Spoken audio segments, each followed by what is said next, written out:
Welcome to Richmond International Raceway. We're kicking off our Friday media availability with Carl Edwards, the driver of the number 19 RS Surfboard Toyota for Joe Gibbs Racing.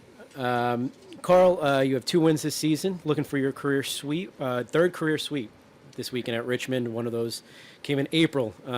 Another win, extra 3 bonus points. Yeah. Maybe open up talking about how important those 3 bonus points could be towards your chase total. Yeah, so I'm very familiar with how important each point is. So we definitely want to win this race, get some points. But really, we talked about it a lot this week. This place is so much fun with the tire and this downforce package and the surface. Even out there in practice right now, I mean, you're just sliding all over the place, sideways, searching for grip. It's a really, really fun racetrack. So I had a blast here in the spring. It was exactly the kind of race and the kind of the cars drove the way that I really enjoy. So I'm looking forward to this race. It should be fun. Excellent. Open up for questions to Carl. If you have a question, please raise your hand and state your name and affiliation when called upon. We'll start with Claire and then go with Nick. Claire B. Lang, Sirius XM NASCAR Radio. Carl, can you talk about the feeling of pressure once the chase starts, how it changes your life or, you know, the nervousness, the thoughts you have? So one of the neatest things about this sport, the thing that shocked me the most, I guess, once I got into the Cup Series, just how much pressure there always is. You know, for everybody on the team.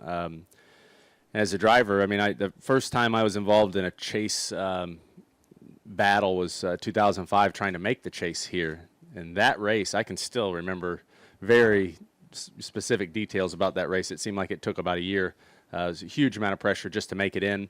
Now, with the chase format that we have, we've got this race for a lot of guys is huge pressure. Then 3 races from now, all of us are going to feel it. And 3 races from that, I mean, there are a lot of very important parts, very important races that are coming up, and it's really fun. I mean, it's neat. You know, sometimes when I feel all that pressure, I think, man, there's really nothing else in my life that makes me feel this way. It's pretty cool to have the opportunity to have something that you care about that much. So we enjoy it. We're looking forward to it, and hopefully we can use it to our advantage.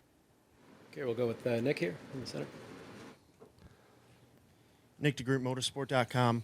Carl, you had a great battle with Kyle earlier this year here. I was just wondering, if you were in that same position again with Kyle, would you have any reservations about making the same move?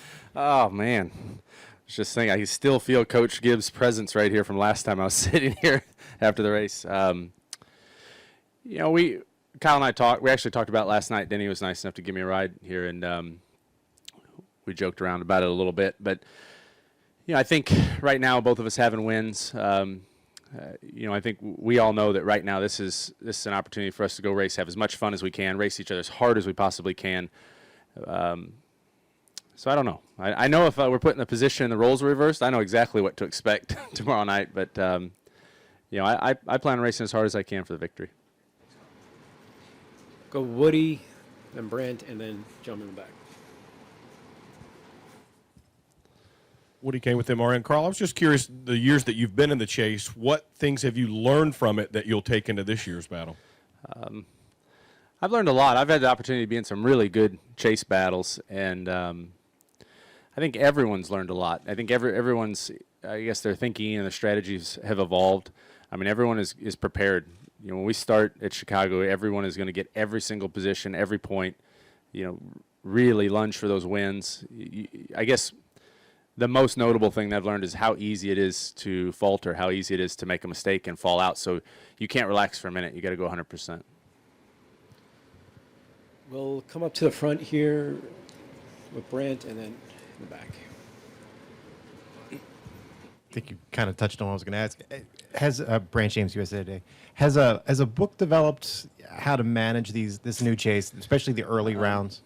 Yeah, there are a bunch of things you have to do right. I mean, but the thing with a 3-round chase, you know, or a 3-race round, is that one mistake, one problem, you know, one penalty, that it can really set you back. I mean, it's very easy to screw it up. I guess so I don't know if there's a book on how to do, you know, exactly how to do it, other than don't make mistakes. You know, don't put yourself in a hole. I think that's the key, especially these early rounds. It's very easy to fall out. I mean, we saw some really good cars out after the first round last year.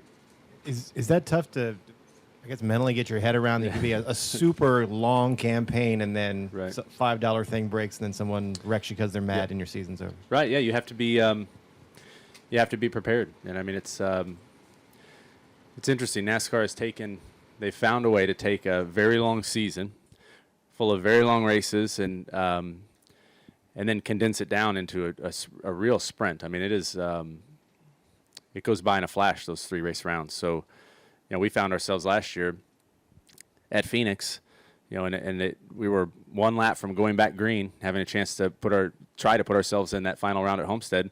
The rain came, and we were done. And I could go back, even in that race and the 2 races before that, and I could find a couple points that we should have gotten, and it would have gave us a chance to race for the championship. So it's just so easy to give it away, but that's what makes it fun. I mean, you got to really be perfect, and everybody else is trying hard. Sir? Carl, Mark Davis here from NBC 12 in Richmond. Dale Jr. announcing he's going to be out for the rest of the season. Just want to get your thoughts on that, and how much stronger is your sport with him behind the wheel on the track with you guys every week?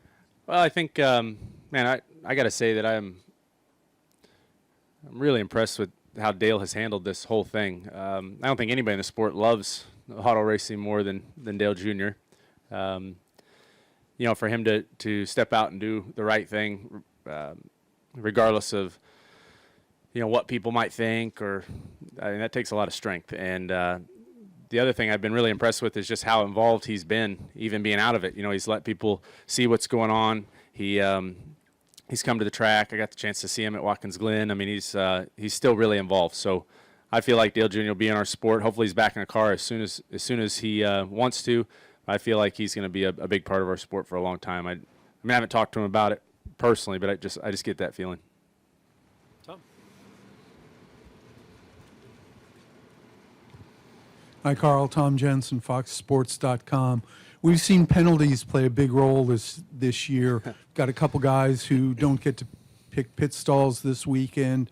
Yeah, I had to sit for 15 minutes there. So Yeah. Do you think that's going to play a factor in the chase this year? Is somebody going to get hit with a penalty that maybe knocks them out?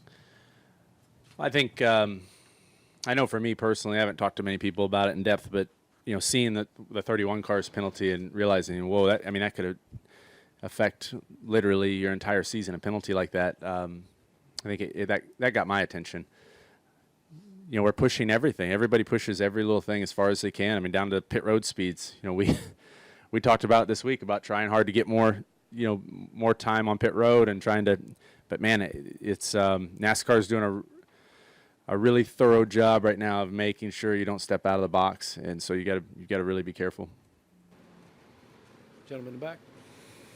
Carl, Sean Robertson, CBS affiliate here in Richmond. You mentioned how important those 3 bonus points will be tomorrow night, but in your situation, already in the chase, is this a race where you kind of tinker with some things as you prepare for the chase, or are you going full bore, all out for the win? No, that's a really good question. We're going to go out.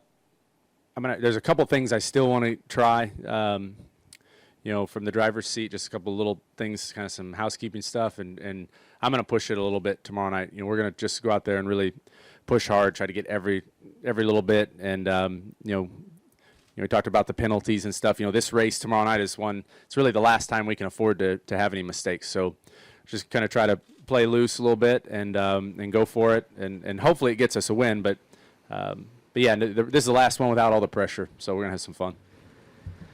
Okay, any final questions for Carl? One more. Can we, right here, Craig. But it's with the Richmond Times-Dispatch, Carl, how important, or at least when you're racing in a race like this, you got guys on the bubble and drivers on the bubble who are trying to push to get there. Where's the line, I guess, for somebody who might be on the bubble, and then for other people who are already in, and not to push it too hard, I guess, and run the night? I know how important this race is. I just got through saying how much we're going to have some fun, and we don't have a lot of pressure. But for some guys, this is their whole season, everything they've worked for. So I'll definitely be conscious of that. You don't want to mess up anybody's season. But it'll be kind of fun to watch that during the race. Watch what people do and how hard they go, and that'll be entertaining. And but yeah, we definitely don't want to mess them up. Those guys are racing for everything. Great. Thank you, Carl. Thank you, guys. Good luck this weekend. Thank you.